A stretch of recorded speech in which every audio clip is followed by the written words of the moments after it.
Salam sejahtera Bapak Ibu dan Saudara sekalian, kita berjumpa kembali dalam serial pemahaman Alkitab. Sangat bersyukur pada seri yang sebelumnya, tetaplah satu bagian dari firman Tuhan ini menjadi semangat, menjadi dorongan buat saya sekaligus mengingatkan bahwa seperti yang Samuel katakan dari 1 Samuel pasal 12 ayat yang ke-23, mengenai aku, jauhlah daripadaku untuk berdosa kepada Tuhan dengan berhenti mendoakan kamu. Aku akan mengajarkan kepadamu jalan yang baik dan lurus. Nah, pemahaman Alkitab, Bible Study adalah bagian dari tanggung jawab. Mendoakan juga adalah bagian yang tidak terpisahkan.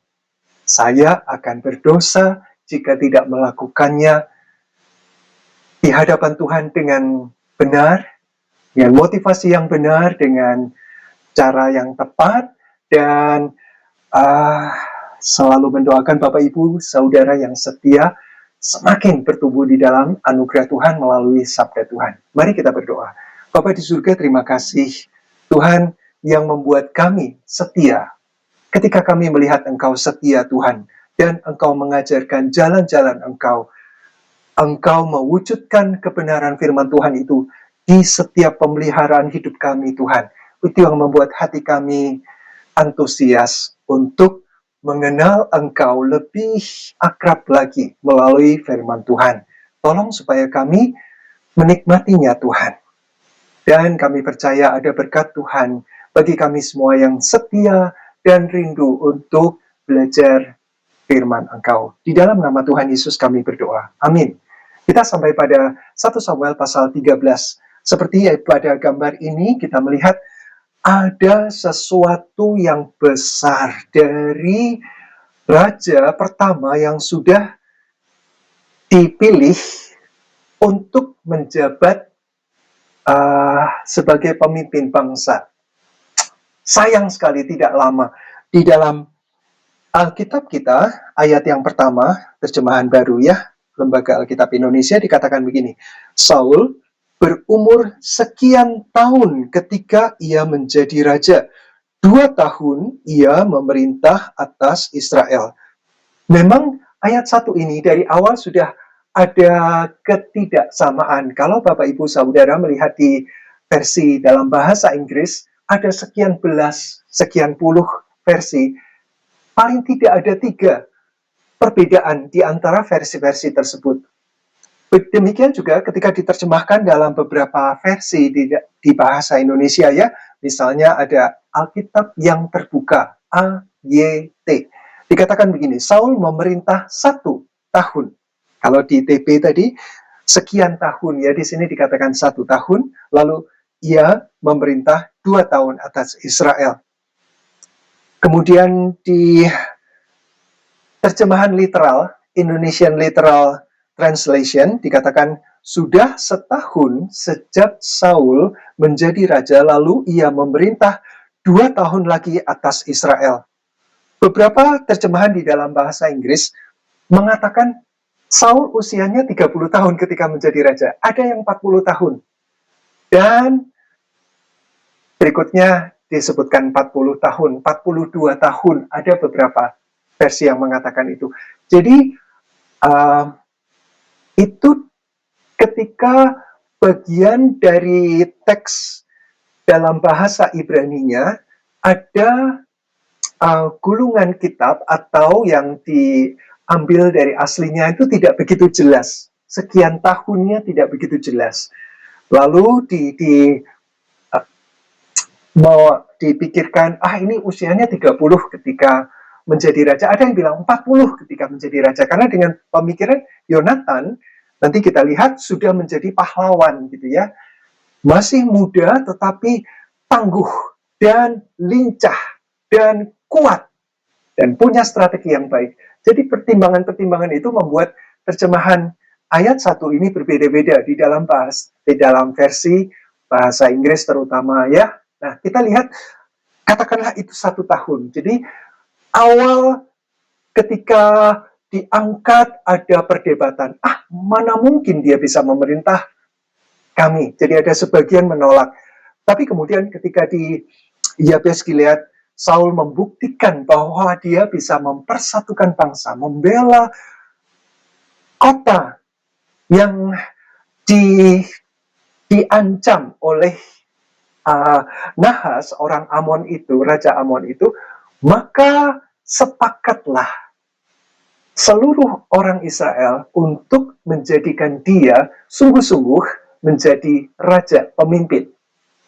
Dan kalau yang pertama, Samuel mengurapi dia secara pribadi di Mispa, kemudian diumumkan di Mispa bahwa inilah raja yang kalian mau, yang Tuhan sudah tentukan. Dan kemudian di Gilgal yang kedua, sekali lagi, dengan sepakat, satu suara, tidak ada lagi yang mengomel di belakang, tidak ada lagi yang menolak.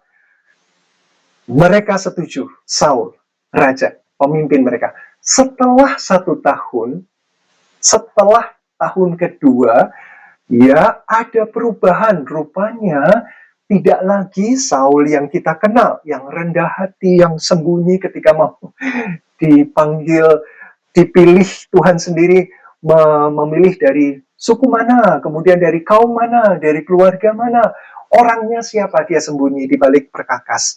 Ternyata setelah berjalannya waktu, muncullah Saul yang sebenarnya. Di ayat yang kedua, Saul memilih 3.000 orang dari antara orang Israel. Orang Israel banyak ya, ketika pertempuran melawan Nahas, Raja Amon itu, ada sekian ratus ribu yang bergerak bersama prajurit untuk mengalahkan, membuat prajurit Amon itu kocar-kacir, tercerai-berai. Nah, tetapi kita lihat di sini, dipilih 3.000 saja. Nah, kemungkinan ini adalah yang elit ya, yang sungguh-sungguh Saul sudah pilih seleksi yang paling baik dari yang baik. Dan kemudian 2.000 bersama-sama dengan dia, dengan Saul, di Mikmas dan di pegunungan Betel. Sedangkan 1.000 orang ada bersama-sama Yonatan di Gibea Benyamin, tetapi selebihnya dari rakyat itu disuruhnya pulang masing-masing ke kemahnya. 3.000. Kita membayangkan 3.000 orang ya, dibagi dua. 2.000 bersama dengan Saul, kemudian 1.000 bersama dengan Yonatan, anaknya. Nah, ini anak dari Saul ini sudah dewasa, sudah pantas untuk mengepalai 1.000 orang prajurit pasukan khusus. Jadi kita mempunyai gambaran, Yonatan itu mungkin posturnya, wibawanya mirip dengan sang ayah Saul. Jadi dia dipercaya. Kemudian kita bayangkan juga 3.000 orang itu harus mendapatkan makanan. Ini prajurit khusus ya. Jadi harus punya satu rangkaian nutrisi yang lengkap yang dibutuhkan sehingga mereka selalu dalam kondisi fit untuk berperang. Walaupun kita lihat nanti di akhir pasal ini ada sesuatu yang aneh. Ini prajurit, tapi terlucuti senjatanya. Mereka tidak punya senjata satupun, mereka prajurit ya, sekalipun itu prajurit terpilih. Tetapi hanya ada 2 senjata untuk Saul dan Yonatan. Kita tinggalkan itu nanti untuk kita membahasnya, tetapi kita tahu bahwa untuk memelihara, mereka punya kekuatan, kesigapan, dan selalu siap sedia kapanpun mereka harus berperang. Berarti fasilitas yang mereka butuhkan banyak. 3.000 orang, bayangkan 2.000 bersama dengan Saul di 2 tempat, Mikmas dan pegunungan Betel, kemudian 1.000 bersama Yonatan di Gibea Benyamin, dua tempat yang terpisah. Seperti yang sudah dikatakan, kalau kamu punya raja ya, maka kewajiban kamu adalah membayar pajak. Maka hasil kebunmu, ada 1/10 yang diambil. Oh, kamu sendiri, anak-anakmu, laki-laki perempuan, budakmu laki perempuan, lembu sapi, kalau raja butuh, itu akan diambil. Jangan komplain, jangan mengeluh ya kalau itu terjadi. Nah, ini sudah terjadi, berarti pasukan sudah ada dan butuh pemeliharaan, barak, asrama, dan kemudian pelatihan yang serius tentunya untuk mendapatkan pasukan elit yang istimewa. Kemudian di ayat yang ketiga, Yonatan memukul kalah pasukan pendudukan orang Filistin yang ada di Geba. Jadi Yonatan, kita lihat dari sekarang ini dan kemudian pasal mendatang, kita lihat Yonatan punya sesuatu yang tidak dimiliki oleh ayahnya bahkan ya. Ketika ayahnya diam dengan pasukan yang lebih banyak, ya tentu dia raja. Ini putra mahkota, si Yonatan ini.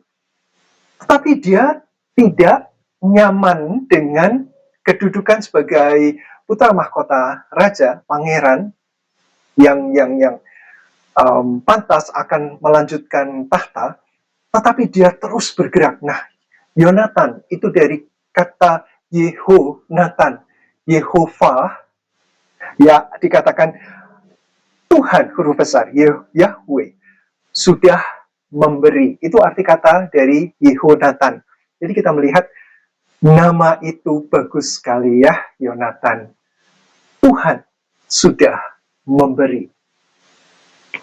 Dan dia punya kemenangan dengan strategi dia, dengan taktiknya, sehingga dia mengalahkan orang Filistin yang menduduki di daerah Geba. Dan hal itu terdengar oleh orang Filistin. Jelas ya, pasukan Filistin yang ada di front, yang ada di depan, itu dikalahkan, direbut oleh Yonatan. Jadi kabar itu kembali ke markas besar orang Filistin dan itu membuat mereka siap siaga untuk perang orang Filistinnya. Karena itu Saul menyuruh meniup sangkakala di seluruh negeri, sebab pikirnya, biarlah orang Ibrani mendengarnya. Jadi Saul mengambil inisiatif karena Yonatan, anaknya sudah berhasil mengalahkan satu markas yang penting di Geba, maka tentulah orang Filistin tidak tinggal diam. Pasti akan berusaha merebut dan bahkan membalas kekalahan itu. Jadi Saul sebagai jenderal utama raja, dia mengambil tongkat kepemimpinannya dan menyuruh orang, atau dia sendiri, beberapa versi yang lain mengatakan Saul meniup sangkakala itu. Atau dia menyuruh orang meniup. Dan itu bersahut-sahutan. Terus berjalan dari satu dengan tanda, dengan kode tertentu, sampai kejauhan terdengar, maka ini melanjutkan. Terus sampai ke utara, sampai ke selatan, dari timur menyeberang sungai Yordan, sampai ke barat ada laut Mediterania, laut tengah di situ. Semua mendengar. Jadi orang Ibrani mendengar ada sesuatu yang terjadi. Dan dikatakan begini, demikianlah seluruh orang Israel mendengar kabar bahwa Saul telah memukul kalah pasukan pendudukan orang Filistin, dan dengan demikian orang Israel dibenci oleh orang Filistin. Kemudian dikerahkanlah rakyat itu untuk mengikuti Saul ke Gilgal. Agak kisahnya jadi sedikit menyimpang di sini ya. Mereka menganggap Saul yang telah mengalahkan markas yang ada di salah satu tempat. Jadi mereka bangga dengan raja mereka. Padahal yang mengalahkan itu Yonatan.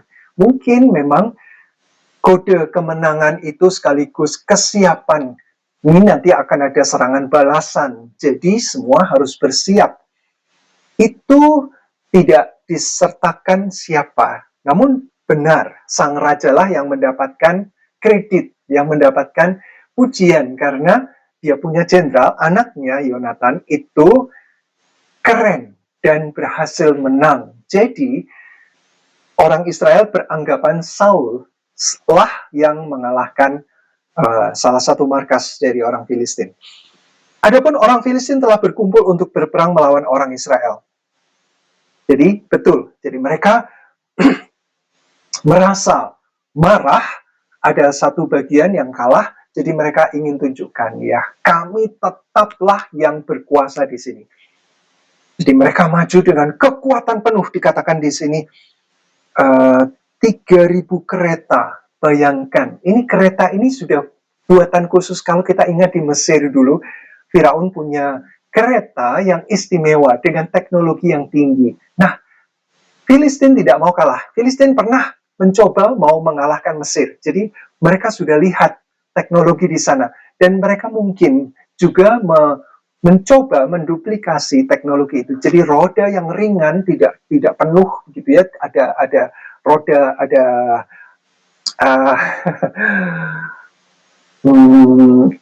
itunya, penyangganya, tapi menjadi ringan, namun itu membuat kereta bisa berjalan dengan cepat. Ya, itu. Sehingga mereka siapkan. Ini zaman besi sudah maju ya teknologi untuk membuat persenjataan. 3.000 itu kalau berjajar saja. Berjajar 3.000, kita membayangkan mobil 3.000 ada dalam satu tempat atau dibagi dalam beberapa pasukan. Ketika dijadikan satu, wow, menggemparkan. Kalau 3.000 berjalan bersama-sama, itu roda menggelinding dengan kuda di depannya. Kuda yang gagah, kuda perang yang sungguh-sungguh untuk perang, dan kuat menarik kereta besi, maka itu istimewa sekali. Menghancurkan daya juang dari musuh. Melihat itu aja dari jauhan, terpantul ya, cemerlang, berkilau-kilau, itu sudah menggetarkan. Kemudian 6.000 pasukan berkuda. Pasukan berkudanya ada 6.000. Ini juga kuda pilihan untuk perang. Dengan tangkas, dengan lincah, menerobos masuk ke dalam garis pertahanan musuh ya, itu 6.000, 2 kali lipat. Dan pasukan berjalan kaki sebanyak pasir di tepi laut. Wow, tidak bisa dihitung karena begitu banyaknya. Kereta menggelinding itu menimbulkan gemuruh. Ini 3.000. Kuda 6.000 berderap maju, itu juga menggetarkan tanah. Apalagi pasukan berjalan kaki yang sekian puluh ratus ribu banyaknya. Kalau mereka berjalan dengan berderap bersama-sama, maka betul-betul bumi berguncang. Dan itulah yang membuat ya mereka bergerak maju dan berkemah di Mikmas. Tadi kita lihat 2.000 orang prajurit elit dari Saul itu ada di Mikmas dan pegunungan Betel. Nah, kalau orang Filistin sampai di Mikmas, berkemah di Mikmas, berarti 2.000 itu sudah tersingkir dari situ. Mereka sudah mengambil tempat di Gilgal. Itu adalah markas besar ketika mereka menyeberang sungai Yordan mau menyerang Yeriko. Tempat yang bersejarah dan itu tetap menjadi markas besar mereka. Mikmas, tempat awal mereka, Saul bersama dengan 2.000 pasukan elitnya sudah terambil. Ya, tempat itu sudah menjadi bagian dari pasukan Filistin. Di sebelah timur Bet Awen, ketika dilihat orang-orang Israel bahwa mereka terjepit, ya itu dia, dari barat orang Filistin maju. Mereka terjepit. Mereka sampai di Gilgal. Gilgal itu sudah dekat dengan sungai Yordan. Maka itu daerah yang makin sempit. Kalau orang Filistin maju terus ke timur, mereka makin terjepit di situ. Sebab rakyat memang terdesak, maka larilah rakyat bersembunyi di gua, di keluk batu, bukit batu, liang batu, dan perigi. Perigi itu sumur ya. Berarti apapun yang bisa menyelamatkan mereka, tempat yang tersempit dan tersulit sekalipun, mereka jadikan itu tempat persembunyian daripada mereka digilas pasukan yang sedemikian banyak dan mengerikan. Kita tahu bahwa orang Filistin badannya besar-besar dan kejamnya luar biasa. Jadi mereka sampai tercerai-berai. Kali ini yang tercerai-berai adalah orang Israel. Kalau sebelumnya Bani Amon setahun yang lalu Saul mencerai-beraikan, sekarang orang Israel yang tercerai-berai. Malah ada orang Ibrani yang menyeberang arungan sungai Yordan menuju tanah Gad dan Gilead, dua suku yang ada di sebelah timur sungai Yordan, menyelamatkan diri. Sedang Saul masih di Gilgal dan seluruh rakyat mengikutinya dengan gemetar. Nah, ini kita sangat paham ya, secara mata, secara fisik mereka tidak ada kekuatan dibandingkan. Nah, kata dibandingkan ini yang membuat masih ingat ya ketika orang Israel mengembara di padang gurun dan akan masuk ke tanah Kanaan, mereka orang Israel Musa mengirim 12 pengintai. Yang dua beda ceritanya, Yosua dan Kaleb. Sedangkan yang 10 bilang, aduh kami ini seperti belalang di hadapan mereka. Besar raksasa. Mudah sekali bagi mereka untuk mengalahkan kita. Belalang, bayangkan. Dan itu yang mereka sekarang lihat, itu sudah sekian lama, waktu berlalu dan mereka sekarang lihat sendiri bagaimana kuatnya, hebatnya pasukan Filistin. Dan mereka gemetar mendampingi Saul. Ia, Saul, menunggu 7 hari lamanya sampai waktu yang ditentukan Samuel. Jadi Samuel sudah memberitahu Saul untuk menunggu di Gilgal. Akan ada misbah yang dipakai untuk memberikan korban bakaran dan korban keselamatan bagi orang Israel yang akan berperang melawan orang Filistin. Masih ingat sebelumnya juga peristiwa Ebenezer, Samuel mempersembahkan korban. Tenang saja. Filistin juga. Jadi waktu itu belum ada raja, masih Samuel. Orang Israel sudah gemetar, ketakutan. Samuel dengan tenang mempersembahkan korban bakaran di hadapan Tuhan. Orang Filistin sudah mendekat, lalu Tuhan menghajar orang Filistin itu dengan guruh sehingga mereka tercerai-berai. Kali ini Saul sendirian, belum ada Samuel. Sudah ditunggu 7 hari. Memang deadline-nya hari H, di mana Samuel akan datang itu adalah hari ke-7. Namun, tetapi ketika Samuel tidak datang ke Gilgal, mulailah rakyat itu terserak-serak meninggalkan dia, Saul. Jadi rakyat yang sudah berkumpul di Gilgal, akhirnya makin tercerai-berai. Sebab itu Saul berkata, bawalah kepadaku korban bakaran dan korban keselamatan itu.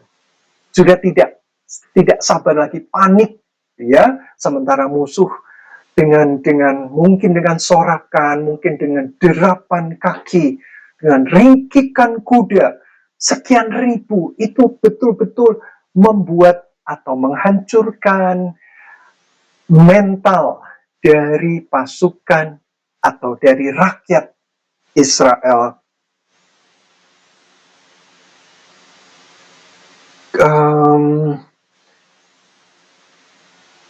Jadi Saul mengambil inisiatif, ya, bawalah kepadaku korban bakaran dan korban keselamatan itu, lalu ia mempersembahkan korban bakaran. Nah, ini dia. Saul diurapi sebagai raja, bukan sebagai imam yang bertugas untuk mempersembahkan korban bakaran.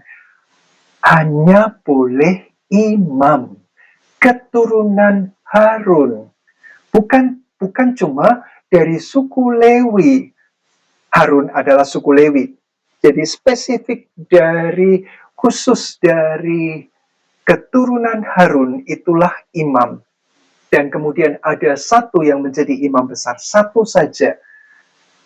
Yang lain imam melayani di halaman, korban bakaran, ya, mempersiapkan semuanya. Nah, imam besar yang masuk ke dalam ruang kudus dan ruang maha kudus untuk mempersembahkan, memercikkan darah setahun sekali. Tidak boleh sembarang imam masuk. Saul mengambil peran itu, padahal bukanlah yang Tuhan inginkan. Sekali lagi, kita melihat bagaimana Saul, warna aslinya, atau berubah warna mungkin ya. Awalnya, kemungkinan dia rendah hati atau dia nampak rendah hati. Tetapi ketika dengan berjalannya waktu, dengan dia sudah memiliki pasukan, dia mulai bangga dengan dirinya kemenangan atas orang Amon. Raja Nahas itu membuat dia berbeda. Dan itu perbedaan yang jauh. Jadi dia berani, mungkin dalam kepanikan, dia ingin mendapatkan validasi atau disahkan dia akan berperang melawan Filistin. Orang Israel mengharapkan dengan adanya persembahan korban bakaran dan korban keselamatan, maka mereka mendapatkan jaminan untuk menang. Walaupun kalah jumlah, mereka berharap Tuhan intervensi kembali gitu ya, dengan tanda ajaib supranatural. Tuhan bisa, tapi ini ritual yang harus dikerjakan, mempersembahkan korban bakaran. Tetapi Saul bukanlah orang yang tepat seharusnya. Nah, ini dalam raja-raja di 2 Tawarikh akan muncul. Ada satu raja namanya Uziah. Uziah ini juga begitu. Awalnya dia sungguh-sungguh melayani Tuhan, dia sebagai raja Yehuda yang dipilih dan dia melakukan tanggung jawabnya dengan takut akan Tuhan. Tapi ketika dia sudah menjadi kuat dan dia naik, Tuhan mengangkat dia. Orang yang rendah hati diangkat oleh Tuhan, ya. Raja Usia juga. Tetapi ketika dia sudah di atas, dia lupa diri. Dia masuk ke ruangan kudus. Bait Allah, ruangan kudus, di mana tidak boleh, sungguh-sungguh tidak boleh ada orang siapapun yang masuk kecuali imam. Yang terpilih, imam besar. Dia masuk dan memberikan persembahan ukupan di mezbah dupa, di depan tirai yang memisahkan antara ruang kudus dan ruang maha kudus. Berani-beraninya dia masuk. Ya, itu ada di dalam 2 Tawarikh. Mari kita lihat sebentar 2 Tawarikh 26, karena ini berkaitan dengan Saul yang dengan berani mempersembahkan korban bakaran, padahal dia tidak boleh seharusnya. Dikatakan di 2 Tawarikh pasal 26 ayat 16 dan seterusnya, setelah ia menjadi kuat, ia menjadi tinggi hati, sehingga ia melakukan hal yang merusak. Ia berubah setia kepada Tuhan Allahnya, dan memasuki bait Tuhan, untuk membakar ukupan di atas mezbah pembakaran ukupan. Mezbah dupa, wangi-wangian. Tetapi Imam Asaria, nah ini imam ini bagus sekali. Imam Asaria mengikutinya dari belakang, bersama-sama dengan 80 imam Tuhan. Orang-orang yang tegas, mereka berdiri di depan Raja Usia dan berkata kepadanya, "Hai Usia, engkau tidak berhak membakar ukupan kepada Tuhan. Hanyalah imam-imam keturunan Harun yang telah dikuduskan yang berhak membakar ukupan. Keluarlah dari tempat kudus ini karena engkau telah berubah setia. Engkau tidak akan mendapat memperoleh kehormatan dari Tuhan Allah karena hal ini. Wah, ketika dengan tegas dia diingatkan porsinya dia sebagai raja, tidaklah boleh mengambil porsi seorang imam yang sudah dikuduskan, yang boleh masuk ke ruang kudus, imam besar yang boleh masuk ke ruangan maha kudus. Jadi dengan tegas dihadang, ditolak, suruh keluar. Dia malah marah. Nih, ciri-cirinya orang yang sombong ya, orang yang arogan. Tidak mau tahu pendapat orang. Dia merasa diri paling benar, paling berkuasa, imam pun harus tunduk di bawah dia. Jadi Tuhan murka, Tuhan mengirim, Tuhan membuat dia sakit kusta mulai dari dahinya. Ada bercak putih yang menyebar. Wah, dia tidak tahu, tetapi Asaria dan imam-imam yang ada di situ melihat mulai ada kusta di dahi Uzia. Mereka cepat-cepat ada, Tuhan mulai mengutuk engkau. Kusta, cepatlah keluar, ini tempat kudus. Jadi Uzia ketika menyadari bahwa dia kena kusta, cepat dia keluarkan, dia dikutuk oleh Tuhan, dia tahu dia sudah salah sombong, dan marah lagi ya, Tuhan lebih marah, dan Uzia sampai akhir hidupnya, dia ada di pengasingan karena sakit kusta, anaknya yang melanjutkan. Saul mencoba untuk mengambil porsi itu, dan baru saja ia habis mempersembahkan korban bakaran, maka tampaklah Samuel datang.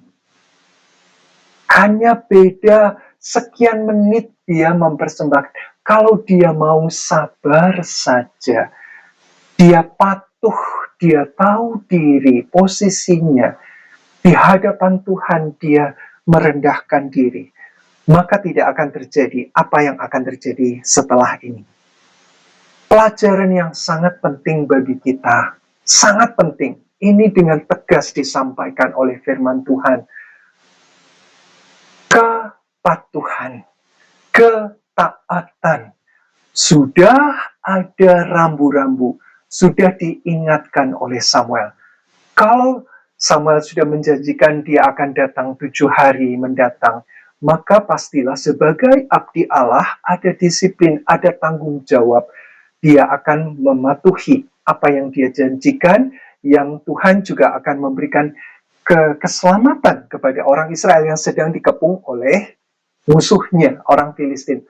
Tetapi karena tidak sabar, karena panik, karena merasa diri raja, pemimpin bangsa, dia melanggar kekudusan Allah. Samuel datang. Saul pergi menyongsongnya untuk memberi salam kepadanya. Tetapi Samuel berkata, apa yang telah kau perbuat? Samuel minta pertanggungjawaban dari Saul. Jawab Saul, karena aku melihat rakyat berserak-serak meninggalkan aku, dan engkau tidak datang pada waktu yang ditentukan, padahal orang Filistin telah berkumpul di Mikmas. Maka pikirku, nah ini dia, alasannya dia berikan 3. Orang Filistin, musuh sudah dekat. 2, itu 1 ya. Ancaman sudah di depan pintu. 2, engkau tidak datang. Menurut Saul, Samuel yang salah nih, tidak datang tepat waktu. Nah, tepat waktunya menurut siapa? Menurut Saul. Dan yang ketiga, orang Israel sudah tercerai-berai. Jadi ada 3 alasan membuat dia membenarkan diri melakukan mempersembahkan korban bakaran dan korban keselamatan. Itu alasan yang dia sampaikan. Ya, masuk akal ya kalau dari sisi kita melihat, iya. Jadi yang salah Samuel nih. Mari kita lanjutkan. Sebab itu aku memberanikan diri untuk mempersembahkan korban bakaran. Jadi setelah memberikan alasan, argumentasi dia melakukan itu dengan hati yang karena dia sudah membenarkan diri, jadi rasa bersalah itu dia bisa excuse gitu ya, alasan. Nah, alasan inilah yang dipandang tidak benar di hadapan Tuhan. Alasan yang dibuat karena dia tidak taat kepada Tuhan. Padahal dia sudah lihat sendiri, ya, sudah lihat ketika dia diangkat, dia mendapatkan cicipan rohani, kepenuhan roh.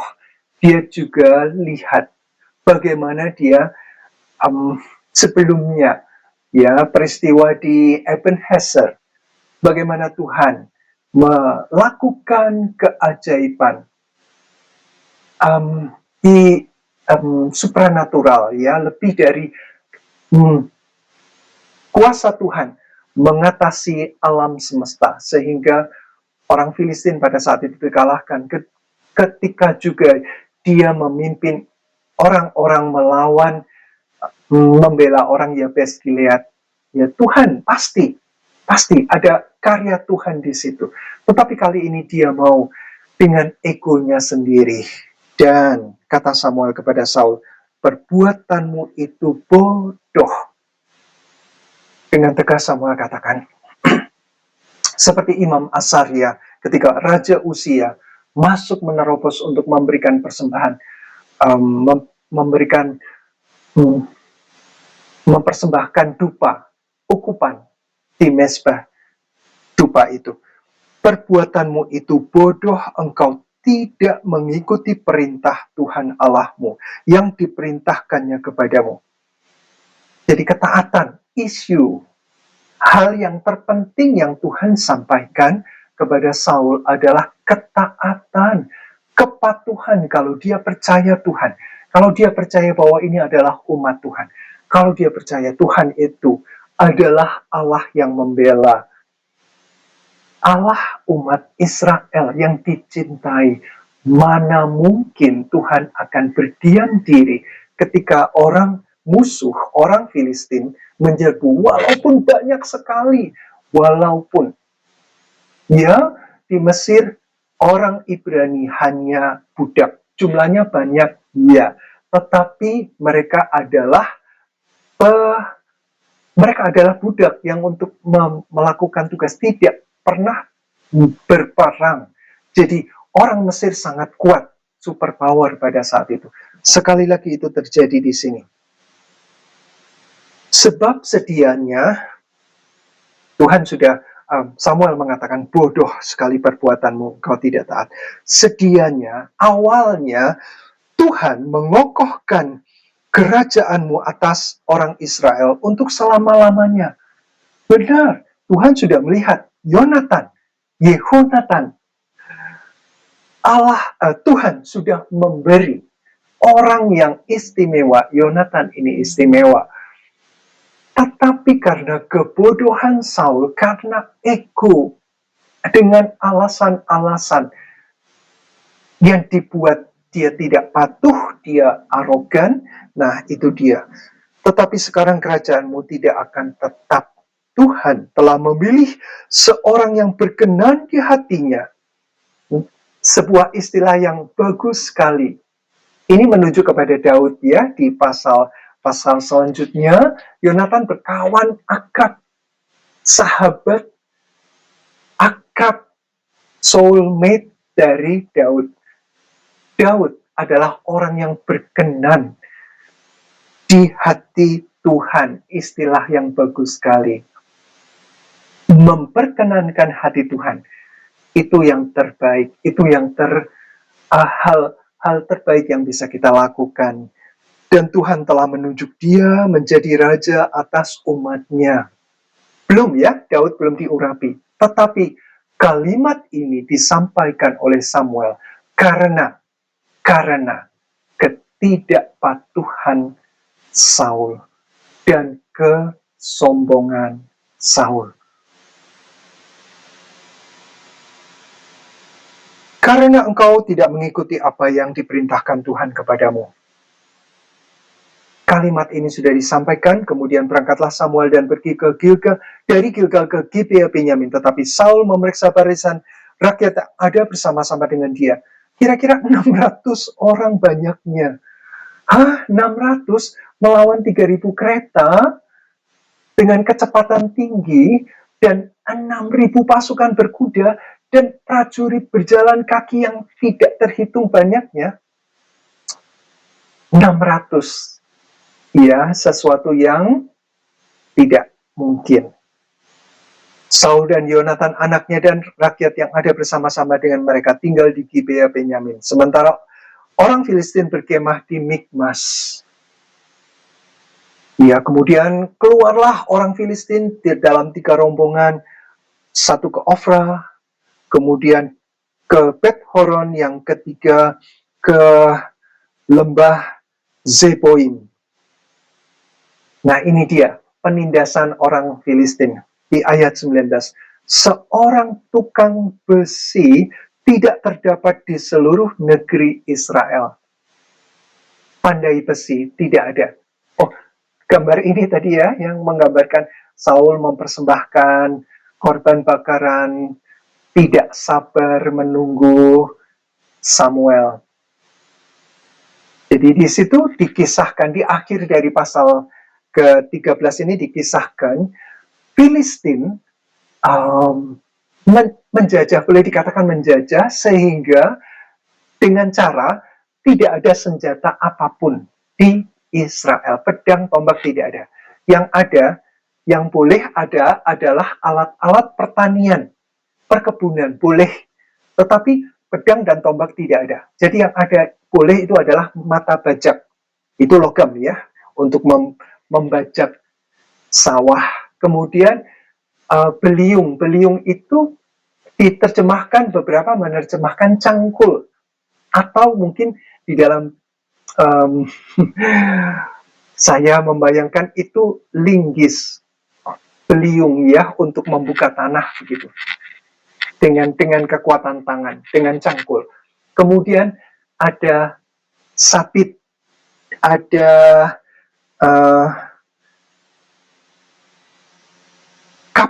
kapak boleh. Karena kapak sebenarnya bukan senjata. Kapak itu adalah untuk menebang pohon. Tentu bukan kapak yang besar, yang kalau kita membayangkan prajurit dengan kapak, itu kapaknya besar ya.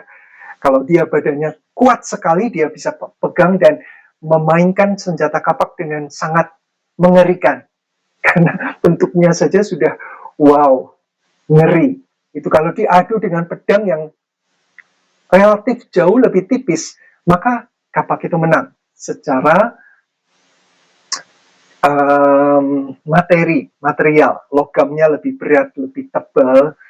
Tetapi kapak ini adalah untuk menebang pohon, itu yang boleh.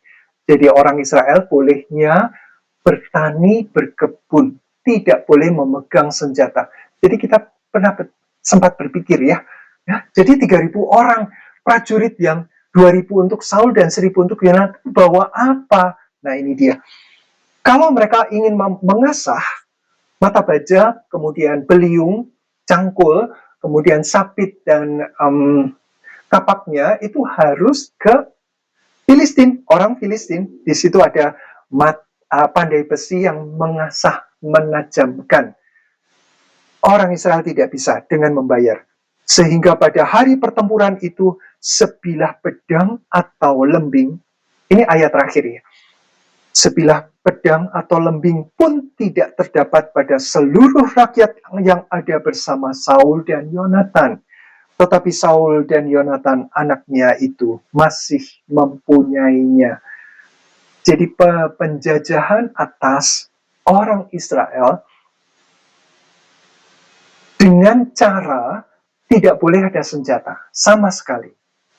Kalau sebelumnya orang Amon itu mengancam akan mencungkil penduduk, mata kanan penduduk ya, Yabes Gilead. Ini beda. Ini yang diambil adalah semua senjata, diperiksa, dilarang untuk memiliki. Jadi kalau perang, mereka bawa apa? Sabit. Mereka bawa apa? Kapak untuk menebang pohon. Mereka bawa cangkul. Mereka bawa mata bajak untuk perang. Gimana caranya ya? Itu pasti bukan senjata, alat perang. Jadi musuh mengambil senjata perang. Di Perjanjian Baru ada yang dikatakan senjata perang. Dan musuh, lawan kita, berusaha supaya kita tidak memilikinya. Senjata itu, pedang itu adalah firman Allah. Seberapa kita memiliki firman Allah dalam kehidupan kita. Untuk firman, senjata yang berkuasa untuk mengalahkan si jahat, kuasa kegelapan, seberapa kita memiliki senjata rohani ini. Tentunya bukan Alkitabnya, tetapi sabda Tuhannya yang kita renungkan, yang kita simpan, yang kita agungkan. Sabda itu sudah menjadi manusia, Yesus Kristus, dan kehidupan Tuhan Yesus Kristus itu menjadi kabar baik Injil bagi kita. Roma 1 ayat 16. Aku tidak malu, terjemahannya sebenarnya aku tidak malu ya. Kalau di terjemahan baru, aku punya keyakinan yang kokoh atas Injil. Aku tidak malu dengan Injil karena Injil itu adalah kuasa untuk menyelamatkan.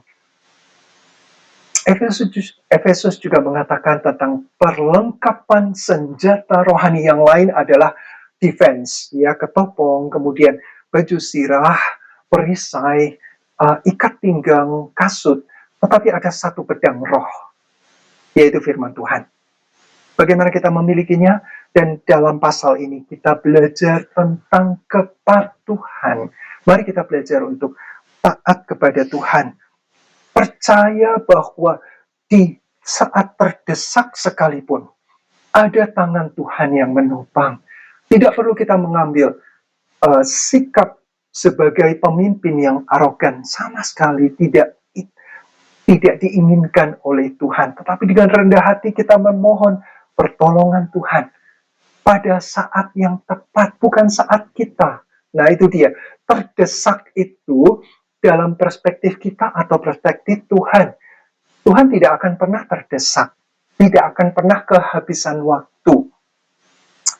Pertolongan Tuhan akan tepat pada waktunya kalau kita dengan tenang menantikan pertolongan Tuhan. Mari kita menenangkan diri. Kalau kita di dalam pergumulan, maka ini adalah saatnya untuk berkata, Tuhan, saya mau patuh kepada Tuhan dengan waktu yang Tuhan tetapkan, bukan waktu saya. Dengan cara yang Tuhan sudah siapkan, bukan cara saya, Tuhan. Saya mengambil porsi saya sebagai pengikut Kristus yang tunduk, yang rendah hati, yang mengikuti kehendak Tuhan. Mari kita berdoa. Bapa di surga, terima kasih. Satu pelajaran yang sangat penting dalam kehidupan kami, Tuhan. Kami rindu untuk menjadi orang yang berkenan di hadapan Tuhan, berkenan di hati Tuhan, yaitu orang yang patuh, orang yang setia, taat, yang selalu bersandar kepada Engkau, mempercayai Engkau Tuhan dalam segala perkara. Tidak ada kesombongan dalam kehidupan kami, tidak ada kebanggaan atas diri kami sendiri, Tuhan. Kami menaruh ego kami di bawah kehendak Engkau. Terima kasih. Itulah yang terbaik bagi kami. Dan itulah yang memuliakan Engkau, Tuhan. Biarlah melalui perenungan ini kami sungguh-sungguh memuliakan Engkau. Terima kasih. Berkat Engkau tersedia, Tuhan, bagi Bapak, Ibu, dan Saudara yang dengan setia belajar firman Engkau dan merenungkan siang dan malam serta melakukannya seperti pohon yang tumbuh di tepi aliran air, yang berbuah lebat pada musimnya, menjadi berkat, memuliakan Engkau. Ini doa kami di dalam nama Tuhan Yesus kami berdoa. Amin. Kiranya Tuhan Yesus memberkati kita semuanya.